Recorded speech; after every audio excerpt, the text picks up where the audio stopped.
Hello, welcome to Nixon's the One. Today's episode focuses on Richard Nixon's role in the 1966 midterms. I'm Merrick Masters, a professor of business emeritus.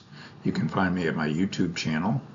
Today is October the 3rd, 2025. The photograph on the lower right of this slide is of Richard Nixon and Pat Buchanan, his aide in 1966.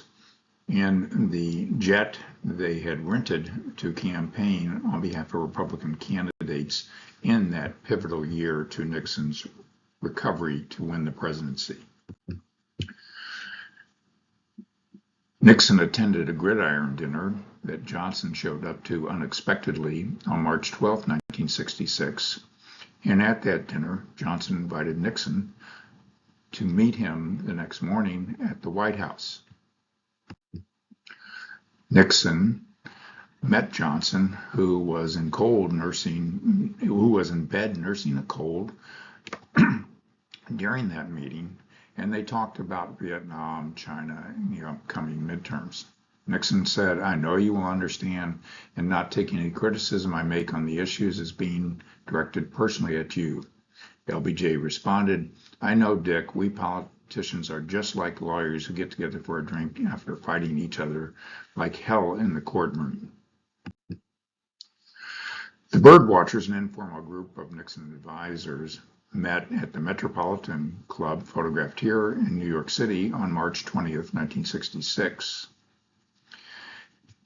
The group was headed by Maurice Stans, who was a former official of the Eisenhower administration, who went on to be the Secretary-Treasurer of Nixon's campaign in 1968 and Secretary of Commerce under the first Nixon administration. At that meeting, Nixon talked about options for running for the presidency in 1968 and the upcoming midterm elections in 1966. The informal Birdwatchers group was really an umbrella group that was aimed at raising money for Nixon to campaign extensively throughout the year 1966 on behalf of Republican candidates.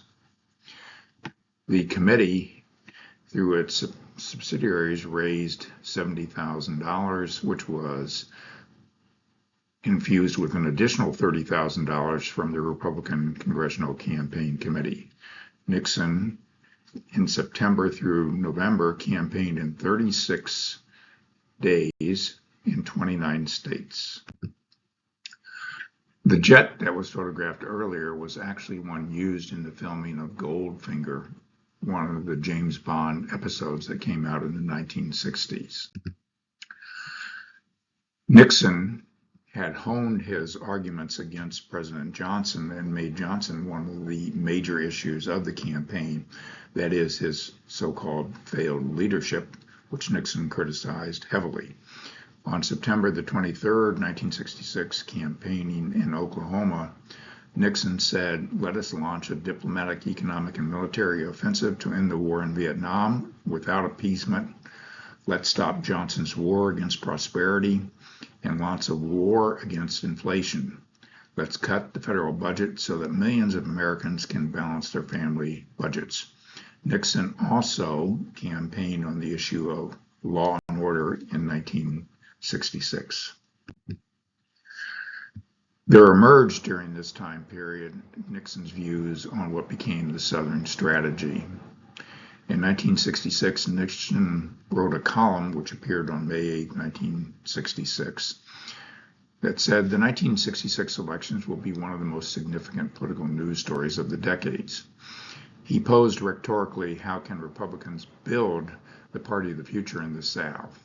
He said that by campaigning on the issues of the future, which included human rights, states' rights, private enterprise, and a foreign policy of peace without appeasement, Nixon urged the Republicans not to climb aboard the sinking ship of racial injustice, which the Democrats had sailed with for decades since the Civil War. He also said that Southern Democrats have used states' rights as instruments of reaction. Republicans, he said, support states' rights as instruments of progress. The best answer to bigger government in Washington, Nixon said, is better government in the states.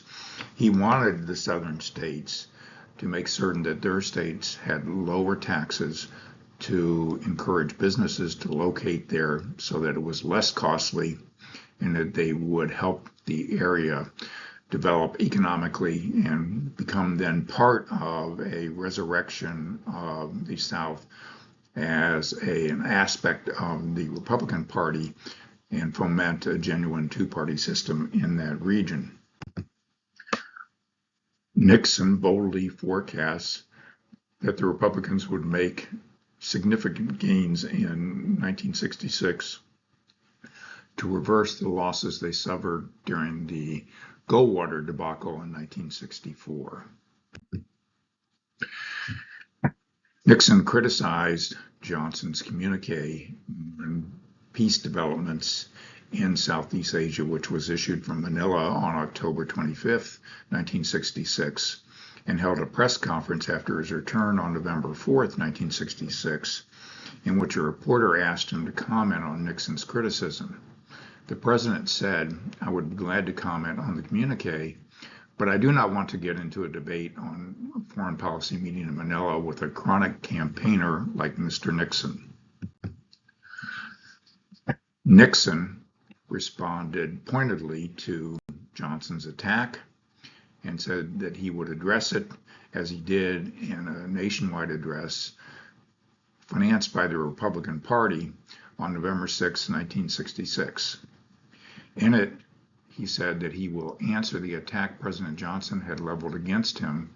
He shall answer it not because he wanted to answer it for himself, but because unless he spoke out, others would have more to risk, who had more to risk might not speak out.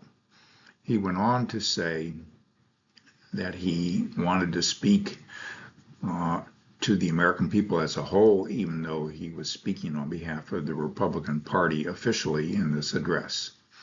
He said that he wanted people to think of what is best for America and that America today is in great trouble abroad and at home. Abroad, he said, we are engaged in the third largest war in our history and we have no program to bring it to an end. At home, we find we are faced with skyrocketing prices and no program to stop it. Across this nation, we find that crime is rising at the highest rate in history and no program to do anything about it. What America needs is new leadership. What America needs is great leadership. On November 8th, the elections were held and Nixon was able to celebrate a major Republican sweep. Republicans picked up 47 House seats, 4 seats in the United States Senate, governorships in 8 states, and 503 seats in state legislatures. I hope you enjoyed this presentation. Stay tuned for more. My book is getting close to being done on the Phoenix, how Richard Nixon rose from political ashes to win the presidency in 1968. I hope to talk with you in the very near future. Have a good day.